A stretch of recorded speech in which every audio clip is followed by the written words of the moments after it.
Wellness yoga and exercise চ্যানেলে আপনাদের সকলকে স্বাগত জানাই।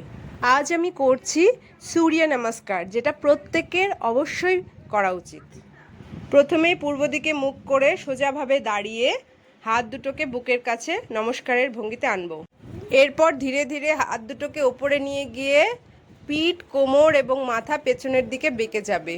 এই প্রক্রিয়াটি হবে শ্বাস গ্রহণ করতে করতে। এই অবস্থায় কয়েক সেকেন্ড থাকার পরে হাত দুটোকে ধীরে ধীরে সামনের দিকে এনে এবং ঘাড় পিঠ সোজা করে সামনের দিকে ঝুঁকে যেতে হবে।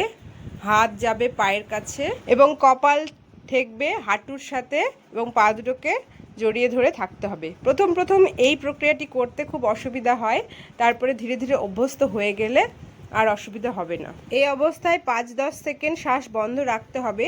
তারপরে শ্বাস গ্রহণ করতে করতে হাত দুটোকে মাটির সাথে ঠেকিয়ে প্রথমে ডান পাকে পেছনের দিকে নিয়ে গিয়ে মাথা ওপরের দিকে করে এই অবস্থায় থাকতে হবে।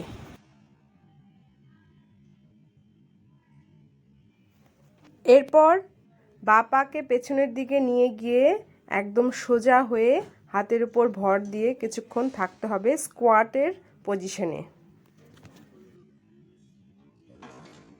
কয়েক সেকেন্ড থাকার পর এরপর ধীরে ধীরে কোমর ও পেটকে মাটির সাথে ঠেকিয়ে বুক ও মাথাকে পেছনের দিকে বাঁকানোর চেষ্টা করতে হবে।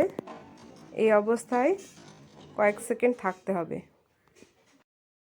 এরপর শ্বাস ত্যাগ করতে করতে থুতনিকে মাটির সাথে ঠেকাতে হবে এবং কোমর ও পেট ওপরের দিকে উঠে যাবে।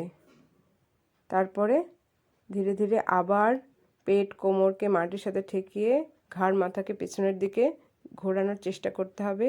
এরপর শ্বাস ত্যাগ করতে করতে কোমর ও পেটকে ওপরের দিকে উঠিয়ে হাতের এবং পায়ের উপরে ভর দিয়ে ডাউনওয়ার্ড ফেসিং ডগের পজিশনে কয়েক সেকেন্ড থাকতে হবে।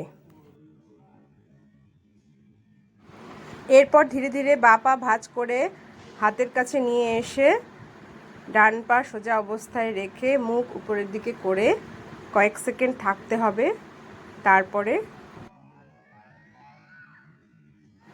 ডান পা ভাঁজ করে সামনের দিকে এনে দুই হাত দিয়ে পা জড়িয়ে ধরে কপাল হাঁটুর সাথে ঠেকিয়ে এই অবস্থায় কিছুক্ষণ থাকতে হবে। তারপরে ধীরে ধীরে হাত নমস্কারের ভঙ্গিতে একদম পেছনের দিকে নিয়ে গিয়ে পিঠ ও ঘাড় পেছনের দিকে বেঁকিয়ে তারপরে ধীরে ধীরে সামনের দিকে হাত নমস্কারের ভঙ্গিতে এনে আসনটিকে শেষ করতে হবে। সকালবেলা খালি পেটে সূর্যের দিকে মুখ করে এই আসনটি অভ্যেস করা উচিত বেশ কয়েকবার। এতে সারা রাত শরীরের যে টক্সিন জমা হয় তাতে ঘামের সাথে রিলিজ হয়ে টক্সিনটা বের হয়ে যায় এবং গোটা শরীরের ব্লাড সার্কুলেশন খুব ভালো থাকে, ফুসফুসের কার্যকারিতা বেড়ে যায়, শরীর খুব অ্যাক্টিভ এবং এনার্জেটিক থাকে সারাদিন। আশা করি আজকের দেখানো যোগাটি আপনাদের ভালো লেগেছে। যদি ভালো লাগে তাহলে অবশ্যই ভিডিওটাকে লাইক, শেয়ার এবং কমেন্ট করবেন এবং যারা চ্যানেলে নতুন তারা অবশ্যই চ্যানেলটিকে সাবস্ক্রাইব করে নেবেন। দেখা হচ্ছে নেক্সট যোগা ভিডিওতে। Keep practising yoga and stay healthy, happy and fit.